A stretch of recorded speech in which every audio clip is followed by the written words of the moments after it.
नमस्कार, जय हिंद दोस्तों मैं आज एक ऐसे देश के बारे में बात करने वाला हूं जो जीडीपी के मामले में दुनिया के सबसे तीसरे नंबर पे आता है, टॉप 3 पे। लेकिन उसके ऊपर अगर कर्ज की बात की जाए तो दोस्तों वो आता है, क्या ही बोलो क्या आता है, अपने जीडीपी के 2.5 गुना ज्यादा से ज्यादा कर्ज में डूबा है। दोस्तों आप सोच रहे होंगे पाकिस्तान है, नहीं दोस्तों, हर बार कातिल कोई एक नहीं होता, कातिल कई हो सकते हैं, चेहरा कोई और लगा के, मतलब मुखड़ा लगा के रखा है। दोस्तों मैं बात कर रहा हूँ जापान की। जापान दोस्तों अपने जीडीपी के मामले में 3rd नंबर पे तो आता है, लेकिन जीडीपी से 2.5 गुना ज्यादा लोन पे भी रहता है। दोस्तों बात करूं पिछले साल सितंबर के आखिरी दिनों में जापान एक ऐसे आंकड़ों की तरफ बढ़ रहा था जिसे देखकर किसी भी देश में खलबली मच जाती है। वो आंकड़ा था जापान के ऊपर कर्ज का, यानी 9.2 ट्रिलियन डॉलर का कर्ज, जो उसके जीडीपी से 266% ज्यादा था। इस कर्ज के पीछे जो सबसे बड़ी वजह है वो उसकी अपनी अर्थव्यवस्था में गति बनाए रखने के लिए दशकों तक घरेलू खर्चों में ज्यादा पैसा लगाया। लेकिन दिलचस्प बात यह है कि दुनिया में सबसे ज्यादा कर्ज में डूबे होने के बावजूद जापान पर कर्ज का बोझ 1990 के समय से तेजी से बढ़ना शुरू हुआ, क्योंकि इसके दौरान वित्तीय और रियल एस्टेट कारोबार में भारी गिरावट हुई।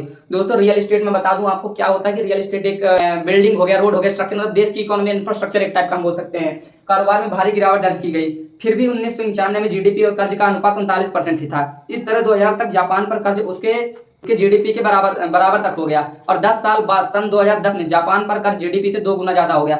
मतलब दोस्तों यहाँ पे देखने वाली बात यह है कि ठीक 10 साल बाद जापान का जो कर्ज था उसकी जीडीपी से 2 गुना ज्यादा हो गया। यहीं पर बात करें लेकिन इसके अर्थव्यवस्था का ग्रोथ रेट कम होता गया। इससे के दुनिया की तीसरी सबसे बड़ी इकोनॉमी वाले जापान को प्रोत्साहन का सहारा लेना पड़ा। सबसे पहले साल 2008 की वैश्विक मंदी के दौरान, उसके बाद 2011 की फुकुशिमा भूकंप, और बाद सुनामी, और हाल ही में कोविड महामारी। इस दौरान जापान ने बड़े आर्थिक प्रोत्साहन पैकेज का ऐलान किया। जापान ने शिक्षा, स्वास्थ्य और रक्षा मामलों में जरूरी खर्च को पूरा करने के लिए बॉन्ड्स को बेचने का रास्ता अपना। दोस्तों बॉन्ड क्या होता है? एक लीगल डॉक्यूमेंट होता है जिसमें बताया जाता है कि आपको आपका पैसा सूद समेत प्लस, मतलब पूरा जितना पैसा है वो प्लस प्रॉफिट के साथ एक एग्रीमेंट होता है जो लीगली एग्रीमेंट होता है। मतलब हवाई तो हो गया, चेक वगैरह ठीक है, लेकिन एक बॉन्ड ये साइन कर लिया जाता है तो आपको उसको पैसा देना ही देना पड़ेगा।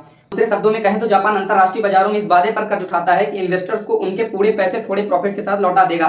जापान के इस वादे के बाद इन्वेस्टर्स इसे पैसा दे देते हैं, खासकर पुराने सोच वाले इन्वेस्टर। मतलब पुराने सोच के इन्वेस्टर्स ऐसे होते हैं दोस्तों जो सोचते हैं कि मेरा प्रॉफिट तो कम हो जाए लेकिन इन्वेस्ट कर दूं, पैसा मेरा पैसा लौटा, मेन उनका पैसा होता है, प्रॉफिट कम ही आए चाहे ना आए, मतलब कम में मिल जाता है तो भी जल्दी इन्वेस्ट कर देते हैं। तो ऐसे जापान में जो पुराने इन्वेस्टर्स होते हैं वो जल्दी इन्वेस्ट करने की सोचते हैं, क्योंकि जापान एक ऐसा है जो कभी डिफॉल्टर साबित नहीं हुआ। दोस्तों कर्ज इस तरह, कर्ज की राशि जीडीपी के 2.5 गुना से ज्यादा हो चुकी है। इस भारी भरकम रकम को चुकाना सरकार के लिए बड़ी चुनौती होगी। जानकार मानते हैं, अगर दोस्तों बात माना सोचा जाए कि आखिर ऐसा क्यों होता है कि जापान इतने सालों से कर्ज में है फिर भी वो अपने देश को अच्छे खासे से चला रहा है, मतलब एक बार भी ऐसे पाकिस्तान जैसे हालात, श्रीलंका जैसे हालात उसे नहीं फेस करने पड़े।